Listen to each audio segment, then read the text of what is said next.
In this video, we will be looking at how to process a provider change. Let's assume that our client has called to report that the children are no longer attending National Academy. This was effective on February 9th.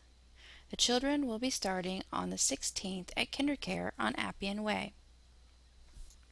First, we will go into Enrollment Summary to end the enrollment with the National Academy.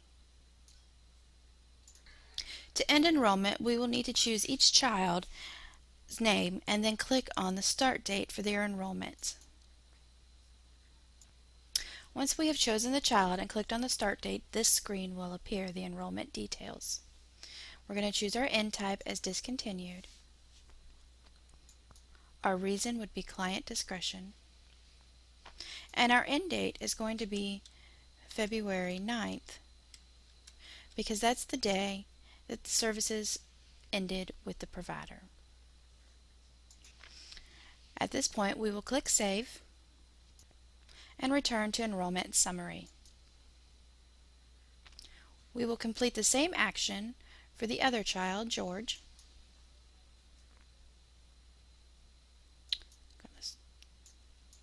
Choose our end type,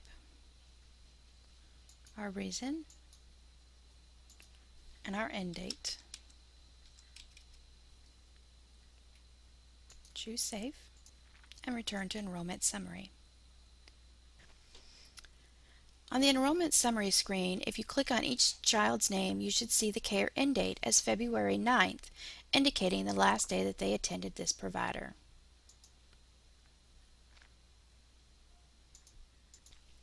Now that we have ended enrollment, we need to re-enroll these children with a new provider.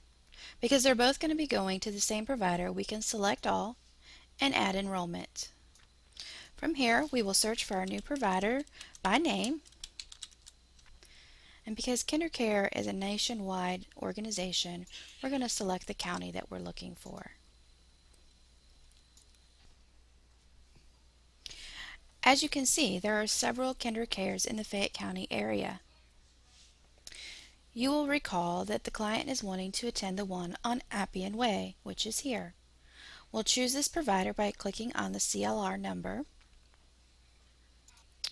which will open up the enrollment details screen. Here we will add the details for the enrollment for each child.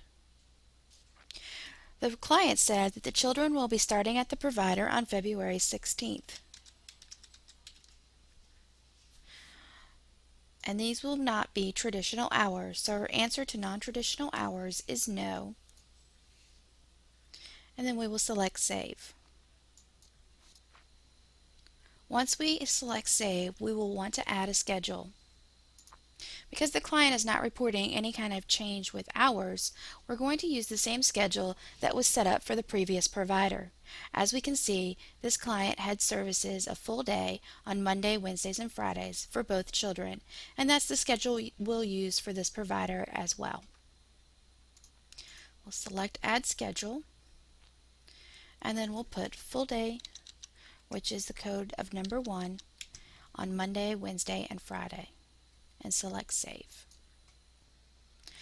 We know the enrollment has been saved because there is a check mark next to Jackie's name.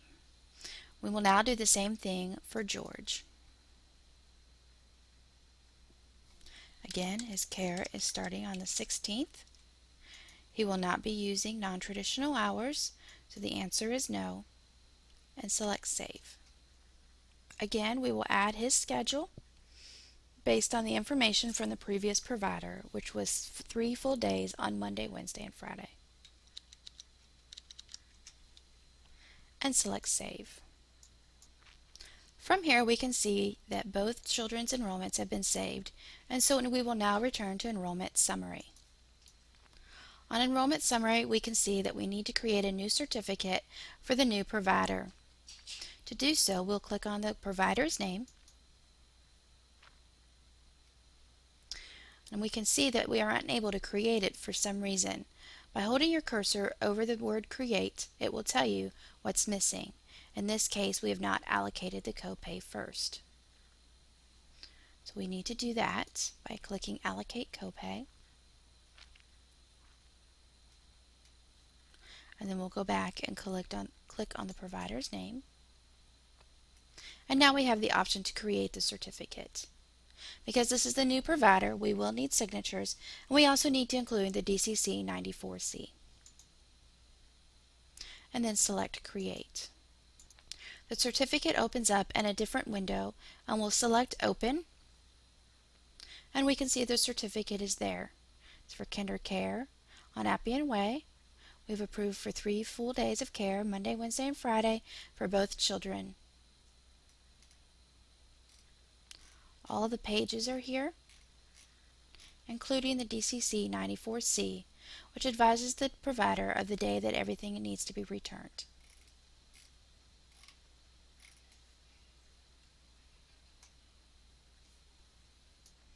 At this point, we will want to select Print and print a copy to be sent to the provider. You could print 2 copies, one for the provider and one for your file, or you could make a copy of the one that you printed.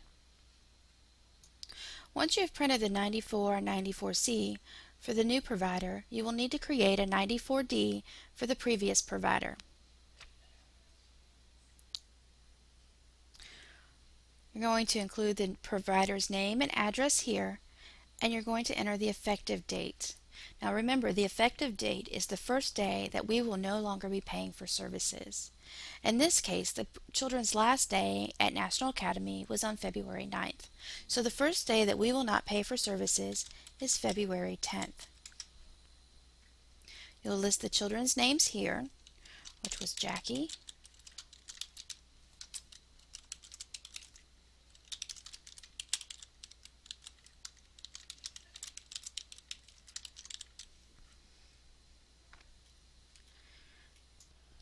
Once you've entered this information, you will want to print the document first and then sign it. You can make a copy for your file and then send the original copy to the provider. Now that we have completed these actions, we need to make our case comments in the History Notes section. You want to indicate in your case comment the date that the client called, what they were requesting, and what you did to complete the action. It's also a good idea to indicate where you've placed the file so that it can be easily located when the information is returned.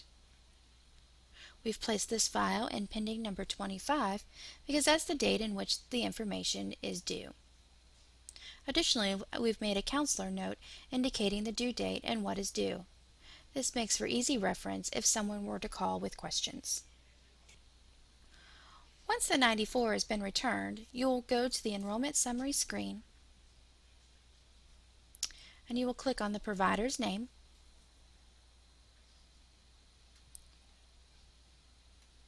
and you will actually click on the date requested information here. By doing so, you pull up the option to enter the date that it was received. Once you enter the date that it was received, you will hit Save.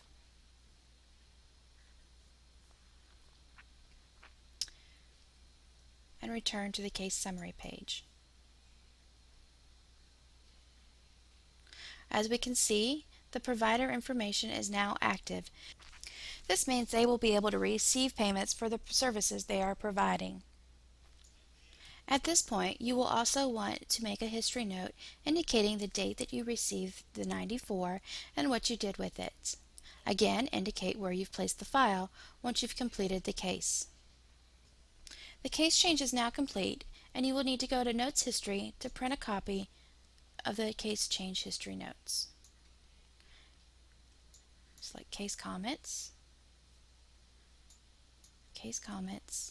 and your start range. We want our dates to range from the beginning of the action, which is the day that the change was first reported, to the day that you've taken your last action on the case, whether that's to complete the case change or to terminate the case.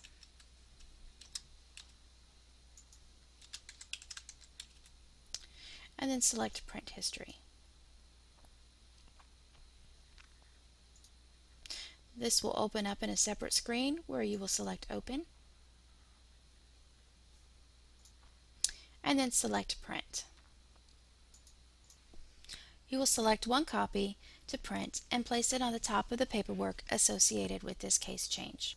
And this completes the demonstration on how to perform a provider case change.